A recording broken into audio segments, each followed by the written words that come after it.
to the Coaches Show. I'm Adam Howe, your host. Alongside me, like he has been all year, head coach of the Warsaw Wildcats, Ryan Boyer. Coach, welcome to the show. Thanks for having me back. All right, so unlike some other teams that are sitting at home this week and probably thinking about basketball and wrestling, fortunately the Warsaw Wildcats are not one of those. So instead, you and your staff have been busy this week preparing for what I'm going to call a much anticipated matchup with Lafayette County, the Huskers out of Higginsville. Yeah, it's exciting. You know, it's one of those, told the kids last week, guys, after Friday night, half the teams in the state, for the most part, are done playing. And so this one, you know, our kids have done a great job of not looking too far down the road. You know, they obviously you can see who's in your district all year long, and we knew, you know, the path out of districts is a tough one, and position ourselves to, you know, be part of it. And so we're really looking forward to this matchup. Yeah, so like I said, a big anticipated matchup. We'll get to that one here in just a minute. And then that district, we'll get to this later too, but what we see left in the bracket is Warsaw traveling to Lafayette County, and then Holden actually makes a trip to Butler on the other side of the bracket. So the winner of those two matchups face each other next week for the district championship, because week 11 signifies district semifinals. Yes. So getting to that one here in a minute, we're going to recap a big win for the Wildcats, 52-0 over Knob Noster in week 10. That was the first round of Class 2 District 5 action. Wildcats moved to 9-1 with the win, dropped Knob Noster to 2-8 and sent them home. So a big night for the Wildcats last week, a shutout for the defense, a lot of offense. It was a fun one. It was, and you know, that was something we told our kids. Our big focus there, you get in that first round, and you never know what to expect. But so, you know, come out, play our game, keep our heads, and it's always nice when you can get, you know, grow that big lead by halftime and be able to get our JV guys in, and you know, and you go through, and like I said, a great team effort from freshman through senior. Freshman through senior, and then, like we've said many times this year, just all phases of the game, too. Yeah, We saw it on offense, obviously. We saw a safety. We saw an interception for pick six. We saw Thomas Howe for special teams. Yeah. He was 6 for 6 on PATs. We'll get to all that, too. Yep. But we saw it on all three phases. So a fun one to watch for everybody. But recapping that one, took a little bit to get going there in that first quarter, but then at 2:54, Gage Whitaker jaunts in on a 3-yard touchdown run. Slavens kept it for the 2-point conversion quickly there. It's 8-0. Then time elapsed out of that first quarter. Wildcats had led 8-0. 4 seconds ticked off, I think, in that second quarter. I think it was one play. And then that was when Whitaker took the ball in again for his second touchdown of the night, and he was poised for a big one again. But he took his second touchdown in from 11 yards out, and then Whoville came on, hit the PAT, made it 15-0 with like I said, 4 seconds left in the off the clock in the second quarter. Then now things start really kicking in for Whitaker. 3 minutes left to go in the second, almost to halftime. Whitaker goes in for another 3-yard touchdown run, and Thomas Whoville kicks the PAT, 22-0. Then our other next score there, time ticking down in the half. Tell us about that one, because that was a big defensive play. Yeah, that's one. You know, we told our guys we had a good feeling for what they were trying to do in their pass game, pass attack, and obviously you always want to stay over the top. And you know, I don't want to say we were baiting them into some things, but with that, we're just telling our DBs, hey, be patient. Wait for it, and when it's right, you know, we'll check the coverage to where it needs to be. And Cameron Sears just did an excellent job of executing that coverage, jumping the route, and then going for a pick six. You know, we'd tell those guys all the time, hey, be stingy. You know, you do a good job taking the ball away, but you can be stingy. You can score it too. And I know in the last 5 years, that's only our second pick six, I believe. And so right. I know we've had some close ones, but yeah, he just. You know, we have full faith in Cameron. He does such a great job, and so it was great to see that. Right, and that one, the return was a long one. It was 80+. Yeah, I know. Yeah. And so, but you threw it to the wrong guy. Exactly. You know, because if Cam gets it in his hands, you're not catching him. No. So yeah. So then Whoville comes on. He hits the PAT there with 1:50 to go till half, makes it 29-0. And then you and I talked before we came on. We forgot there was another score. Yeah, I know. Yeah. So somehow the Wildcats get the ball back again. Yep. And then with 49 seconds left, what did we say? Incomplete. And then Brady, again, we've said it all year long, not a matter of if, it's a matter of when. Yep. And that happened at 49 seconds left to go in the first half. Brady breaks one for 50 yards, a touchdown after the Howe PAT again, his fourth. It's 36-0 at halftime. Yeah, and like I said, when you're able to do that, that's nothing you necessarily script out, and especially 8-0 after the first, so you don't know how that's going to shake. But yeah, the kids just did a good job, kind of hitting on all cylinders there, and it's nice when you can do that because then at halftime, there you're able to say, hey, let's offense, you're going to get the first series here. Let's retain this lead. Like to keep the turbo clock going, and then roll with our younger guys. Right, and that has to be a big boost going into halftime. A defensive touchdown, a big offensive touchdown, all within 2 minutes of each other. They're feeling good when they head to the locker room. They feel good when they sit down in the locker room. How do you coach for that second half, knowing that they've got a 36-0 lead now? And how do you keep that momentum going when you're talking to them at halftime? The big thing there, I feel like, what we stressed on was how you got there, in terms of our keys and reads and our execution and just our preparation and, and then not being complacent, and then to that also, we stressed to our older guys, hey, you come out and you execute to this caliber, then you get that opportunity for our young guys to get on the field. These are the guys that prepare you all week, help prepare you through scout team and things like that. And unfortunately, our JV, they weren't able to have a game in almost the past month. And so, when you get into playoffs, their time's very limited, if at all. And so, that was a big thing, telling them, hey, come out, you get to punch it in one more, basically. And then from there, to the young guys, said, hey, they've built this lead for you, created this opportunity for you. We don't want to see let down or drop off, and that's why we're able to start sprinkling those guys in as we came out, and eventually just letting them have the second half. So that first drive that you talk about for the varsity, they take advantage, and with 5:54 left in the third, Whitaker falls in from 19 yards out this time. His fourth touchdown of the game, his second four-touchdown game. 4-0, right? So Hoeveld hits the PAT again, and it's 43-0. And then that's when I think a lot of substitutions started happening there towards the end of the third. Wildcat defense, even with substitutions on the field, they come up big again with seconds left in the third quarter, and that was a safety by Riley Taylor. Yeah. Tell us how that set up and about that play. Yeah, that was one we were able to, Thomas, whatever. He did a great job, kicking them deep, pinning them deep, coverage. And on that particular one, they had a penalty, so they were ready, I think, inside the 10, starting out that drive. And defense did a good job, like I said, executing, keeping them.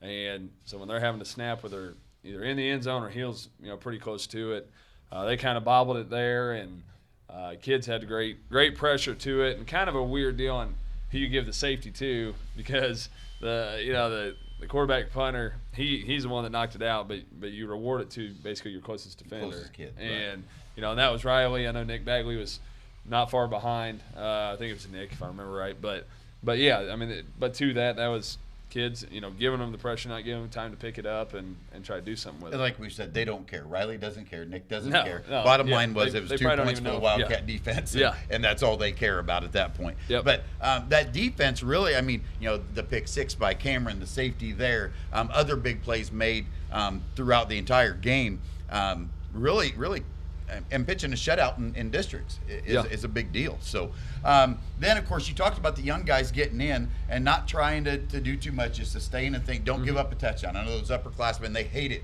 when the young guys go in and give up a shutout, right? But they like to see them get on the board. And it's exciting to watch those older guys on the sideline getting excited and motivating and seeing the Brady Slavens talking to the Garrett Fergusons and the Nick Bagleys and the Gage Whitakers talking to the Oliver Robertsons. And those guys just really kind of coaching them up too. And at that point, you've got a slew of assistant coaches on the sideline. Yeah. So what happened there late in the fourth, Garrett Ferguson, JV quarterback, he's in the game, and he breaks. I think he was taken down a couple times and whatever, but finally broke loose and found some daylight. He ran for a 17-yard touchdown, and that capped off the scoring. But that's his first varsity touchdown and came in a district contest. Yeah, it was a neat deal, and and it can be tough. You get your JV guys are in, and their varsity's still out there, and so they're going to keep playing ball, and so you kind of may take a couple punches in the mouth, if you will, and but our kids did a good job kind of weather the storm, and then we're able to have some success, and it's always neat for any underclassmen, especially freshmen, like I said, get your first touchdown of the year and in a playoff setting. Right. Howe, again, came on to nail the PAT, and he was more than impressive on PATs the other night. And we'll talk about some stats here in a minute, but he hits the PAT, and it's 52-0 for the final. Yeah. So that's the way that one wrapped up there, 52-0. Wildcats win. They beat Knob Noster. Going through some of the stats, as a team, because I like the stats more than you do, No. But as a team, the offense rushes 40 times for 325 yards. And what really impresses me each week is that yard per rush. Yeah. And that's a credit to those big guys up front that we don't talk about a lot. That's the Devin Bowles, your I'm not going to miss one. Gavin Cunningham, your Jace DePriest, your Cameron Taylor, and your Garrett McGann. Yep. So 8.1 yards a rush and 6 touchdowns for that backfield. Yeah. Team passing, you didn't have to. It's a 52-0 win, right? Yeah. So very, very modest, 1 for 6 and 18 yards. So a total offense of 343 yards. Brady Slavens, senior quarterback that we've talked several times about, 13 rushes for 182 yards, over a 10-yard average. So that's, again, more than impressive. 1 touchdown on the night, and then he was the 1 for 6 passing for the 18 yards. Gage Whitaker, 9 rushes, only 9 rushes, 68 yards, but out of those 9 rushes, 4 touchdowns. Yep. So that's, touchdowns in nearly half of his carries. Nick Bagley, 8 carries for 29 yards. Cam Sievers had 4 for 27 yards, caught that lone pass for 18 yards. And then Garrett Ferguson actually finished 4 rushes for 26 yards and his first varsity touchdown. And then Thomas Howe, no field goals this week, but a perfect 6 for 6 on PATs. Yep, we like to see that. Yeah, and we don't talk about a whole lot of records here and stuff, but I believe the guy from the Netherlands probably has set one for the Wildcats I would think. that we just aren't aware of. I'd say probably so. As a team, Wildcats now scored 372 points for a 37.2 points per game average and averaging 341 total yards. They eclipsed the 3,000-yard rushing yards here in this last game, so they are averaging over 312 yards a game, 915 passing yards for a 91.5 yard per game average. So on the defense, though, this one is spread out a lot. These numbers were spread out quite a bit. Whitaker, again, had 5 tackles. He led that defense. Bagley had 3. Big Garrett began 2.5, and then we had 4 guys that had 2 apiece. That was Drake Merle, Jace DePriest, Garrett Ferguson, and Oliver Robertson. Cam Sievers had 2 interceptions, including the 1 pick 6. So what stands out to me on that one, besides the interception return, is that those 4 guys that each had 2 tackles, I see 1 sophomore and 3 freshmen. Yeah. So, Yeah. So 1 sophomore, 3 freshmen, they're really taking advantage of time that they get on the field. So DePriest, we know he's been out there all year long. Yeah. But the other guys getting sparing time and really taking advantage of it. So as the defense goes, total, they've only given up 135 points this year. That's through 10 games, at 13.5 points per game average. Giving up almost 173 yards per game. I believe this one, and I wanted to make sure to mention that, was, I think, the defense held them to 93 total yards. I think you're right, yeah. So, and then what we always talk about is that turnover ratio. 8 fumble recoveries. We had 1 in this one. Yep. And then we had 2 interceptions, so that gives us plus 14 on the year. So that's creating extra opportunities for that offense. So, all right, so the Wildcats, recapping Week 10, they take down Knob Noster in the first round of Class 2 District 5 play. They moved to 9-1 with a 52-0 win. We'll be back to preview this week's district semifinal against Lafayette County when we come back. J&D Pharmacy Home Medical Supply is a locally owned and operated pharmacy. Our pharmacists and pharmacy technicians will provide you with the personal service you deserve. We are a full-service home medical equipment company and accept Medicare, Medicaid, and most commercial insurance. Stop by our pharmacy drive-up window, where we have 2 convenient lanes located in the rear of the building. We look forward to serving you now and in the future with all of your health needs. J&D Pharmacy Home Medical Supply. People helping people. All right, and we're back here for the Coaches Show. Looking forward to Week 11. Wildcats with a district semifinal matchup.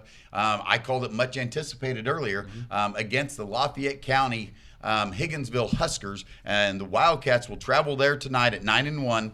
Higginsville also comes in 9-1. 7 p.m. kickoff tonight up in Higginsville. It's gonna be a good one.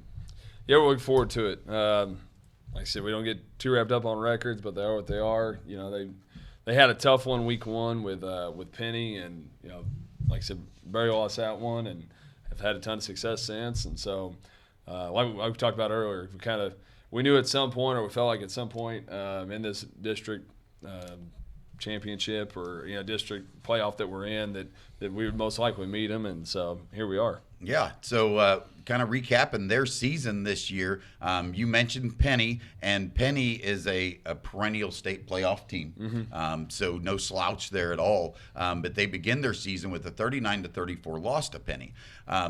Since then, they've reeled off 9 straight, and most have been done in pretty convincing fashion. Yeah. Most notably the last 2. Right. We'll get to those. They went to Lawson in week 2. They won that one 39-0. Ticked down Sherwood, an Ozark Highland Conference common opponent. They beat them 52-6. Got into a good one with Summit Christian. That was a 35-21 final. Richmond was another good one, 35-26. So they kind of got tested there in the middle of their season. Yep. Then they took on Holden, took them down 39-0. Then these actually not the last 2, the last 4 scores have been pretty impressive. So they beat Knob Noster, a team we just faced last week, 75-6. Beat Lexington 69-0, and then have reeled off wins over Carrollton and Lone Jack, both by the same score of 71-0. So I think that Lone Jack score was 51-0 at halftime, if I remember right. Yeah, that's right. I think I announced that one, but nevertheless. You're in the district semifinals, and you expect to face a team like this. And I'm sure that they can pull out our scores from the last few weeks and go, they're pretty impressive too. So either way, again, like we say, we can take these ones and we can get rid of them because this one is what counts. So again, Warsaw traveling to Lafayette County tonight, 7 o'clock kickoff. Talking a little bit about them, what to expect. The Warsaw offense versus that Lafayette County defense. I know it's gonna be a physical one. Just watching the film that I have, and you've watched hours and hours more. Yeah. But it looks to me like it's gonna be a physical contest. Tell us about the Warsaw offense against the Husker defense. Yeah, big thing for them on both sides of the ball. They're big, very, very big up front across the board. It's not necessarily just one in particular. I think their line play, they do a very good job, and because of their line play, it frees up their linebackers to do a lot. In their secondary, they like to match you up, more man coverage, and we've seen that. And that's the thing that we talked to our kids about is how that our schedule, especially the last half of it, the matchups we get and the style of play, it's a little different each week, but that's what you want to see because when you get into playoffs, you get into a little bit different styles and you each might week. see a little bit of everything. Exactly. Because at this point in the season, I think I have that down in my notes later, is to you have to expect the unexpected at this point. I mean, because there's not a play that a coach is going to leave in his back pocket. Nope, and that's what we say. You guys, hey, some of these things that we've worked on all year, and you ask, hey, are we ever going to run this, or are we ever going to show this look, or do these things? And it's like, hey, this is why we work on. You those. Never know. It's like hopefully no, but you just never know. And so, yeah, to that, I mean, that's what we tell our kids. Just hey, come out. Our big focus this week: be who you are. You don't need to change everything, but when you talk, physical game, 100%, it's going to be a battle from start to finish, and without a doubt, be a 4-quarter game. Yeah, so I'm looking forward to watching the Wildcats run their version of Shift the Rose Bowl Right Parade. There you go. Yeah. So, yeah. All right, so then looking at the Warsaw defense when they take on Lafayette County, I did find some video here, and my analysis, you take it for what it is. Like I said, you've seen many more hours than I have, but I think I'm pretty good here. But number 5 is a quarterback. His last name's Hayes. Looks to me like a big kid, got a strong arm. What it looks like to me is he makes quick decisions, even maybe sometimes premeditated, where he knows where the ball's going. Right. So cornerbacks, linebackers, watching his eyes. I don't know that he ever gives somebody a second look. Yeah, he does a very good job. I mean, knowing their system. A lot of times people see things like that and they think, oh, he's staring down his target or things like that. But a lot of that, it's a timing deal, and when they're doing their play action stuff, he knows where those guys should be, and so to throw to that area and have faith in his receivers, you'll see that. But to that, they do a good job with it, and obviously putting up the points, being successful with it. Right, and a big kid has a strong arm, and you can afford to make those quick decisions if you know where you're going with the ball and you can put the ball there. Yeah. So, yep. But he kind of reminiscent of the Adrian starting quarterback, I thought, as far as size and big stuff kid. like that. So, running backs, they kind of got a stable of them. Yeah. Neville's looked to me to be like their workhorse. He's going to wear jersey number 2. A strong kid. He's quick.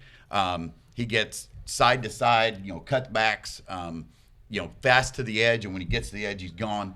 So that tells me, a lot of disciplined defense. And your squad been good with that all year. Yeah, he. I think what we've seen in terms of running the counter. He runs that counter very, very well. It reminded me a lot of when we played Buffalo. You know, and how they ran that counter very well, very comparable to that. And to me, it goes through him. They've got a lot of, like I said, skill set guys, and they do a lot of good things. But they really, if he goes, they go. Right. And number 28, I didn't see a jersey or a name on him, but he's jersey number 28. He's a running back also. I see him involved in a lot of misdirection, those same counters that you talk about. But we're going to see some offensive sets that are really similar to the Wildcats. And then running back guard, he's jersey number 4. He really looks like the one who gets the tough yards. He's the downhill guy. When you need 1, you need 2 yards. I keep an eye on number 4. Yeah. He looks like a really tough runner. And again, they get behind that offensive line that you mentioned. Limback, McCoy, Reynolds, Lockard, and Jeffries. 75, Limback, he is a monster up front. Big boy. Not hard to miss on film. But a lot of size there, like you said, and a lot of reaching, pulling, and they do a good job of setting the tone up front. They do. And like I said, they'll pull and do things that we've seen, but again, when you can get the push and then free those guys up, it makes it very difficult. And that's something that, like I told our kids, hey, we can emulate scheme in practice. We can show you some things, but to emulate size, that's just you're gonna see it Friday night. You can't coach that. No, Right. It's just what it is, and we don't have a lot of extra standing around that have that kind of size. So try to give them your best look and get them ready for what they're going to see. Yeah, but again, the Wildcats on their defensive front, on the flip side of things, your players like Riley Taylor, even your Kendall Bagleys that you see, their quickness sometimes takes advantage of that size. So, you've seen that on teams 25 and 30 years ago for the Wildcats and Coach Morrow. So, I'm sure you've probably been on the phone with him this week a little bit. So, and then there's another guy on the outside, number 3, and neither of us could remember his name, but obviously a playmaker. I don't want to remember his name Friday either. But a playmaker on the outside, he's the one that I think Hayes looks for quite a bit. But he's the one that they look to stretch the field. Yeah, hands down favorite target. And just, I'd say a long-levered athlete, long stride, deceivingly fast, and, does a great job in his route running and just a big play guy. He's a guy that, they really stretch the field with early on and just throughout the game. Yeah. So we expect this one to be the most physical game that we may have played all season. That is absolutely no discount to any opponents that we've seen the first 10 weeks. But just watching these guys on film, it's going to be a big physical one, and one that I'm sure your squad's ready and pumped up for. Yep, definitely looking forward to. Looking back here, 8-1 the regular season. Won the first round of districts last week. Knob-Noster 52-0. Preparation, practice schedules throughout the districts. Hopefully, eventually, when we get into the playoffs, does it stay the same? Or we talked about this a little bit last week, but are there adjustments made to those schedules, maybe to keep players healthy even? Does it become more mental at this point? I think it does, and we always like to stay in that routine. We're creatures of habit, if you will, and with that, our players' safety is always number one, but the last thing you ever want is have a guy go down in practice. Right. We've had guys hit our own guys in games and go down for those reasons, but that's the last thing that you want. And, again, I can always remember playing for Coach Morrow and him saying, hey, Hayes in the barn. So at this point, as far as conditioning goes, if you're not in shape by now, you're not going to be. And if you don't know our scheme by now, you're probably not going to. Right. So then it's just making those adjustments to who your next opponent is. I mean, you still go live, you still hit, but some things do change a little bit for sure. And it is definitely more mental. The good thing is our kids do a great job all year of taking it 1 week at a time. And so that's definitely the approach you have to take now. And, of course, you see, weather cooling off. So, of course, it never seems to faze a football player. It amazes me when they all go out in short sleeves. I know. Me too. But, that's another saying that Coach Morrow used to say, and we bring him up a lot because we both played for him. Yep. And been around him a lot. But there's no excuses. It's cold. It's going to be chilly on Friday night. But what Coach Morrow used to always say is it's the same temperature on the other sideline. Yep, 100%. Yep. So, health. How's everybody doing? Everybody's doing well. We're excited for it, and like I said, this time of the year, I feel like we're as healthy as you can be. Starting to get a couple guys back, and we're excited for that. And just, knock on wood here. Hopefully, just keep it that way. Right. Okay. So we talked a little bit, kind of jumped ahead here, and we talked about expecting the unexpected, from opponents, from us, and shift the Rose Bowl right parade type plays, if you will, stuff that maybe you've worked on all year long. So, big win last week, and I talked to Ron Davis. I don't know if anybody remembers him. And Ron Davis likes to stand around down on the sideline. He doesn't get too far from you all. He walked up to me and he said, I always remember Coach Morrow saying, well, the good news is you get to play another game. The bad news is we'll see you at 8 o'clock in the morning. Yep. So Wildcats hoping to see each other at 8 o'clock on Saturday morning. But district, again, touching on that, Holden traveling to Butler, Warsaw traveling to Lafayette. Those two winners will face each other next week in the district championship to try to punch their own tickets to state. But first things first, it's the Wildcats against Lafayette County. And a couple tips here. We've been looking at maps, and I believe the bus is going to go 65 to 70, and then they're going to take exit 52. That's the Missouri T exit, or Highway 13, I think. Yeah. And then a little bit different admission when you're in MSHA districts. Tickets, admission is $5. $5, yep. So no passes, nothing like that allowed this week. So anyway, Wildcats travel into Lafayette County. Coach Boyer, thanks for joining us again, and good luck to you and your team tonight, and we look forward to visiting with you next week. Sounds great. This has been a BCE TV production. Thank you for watching.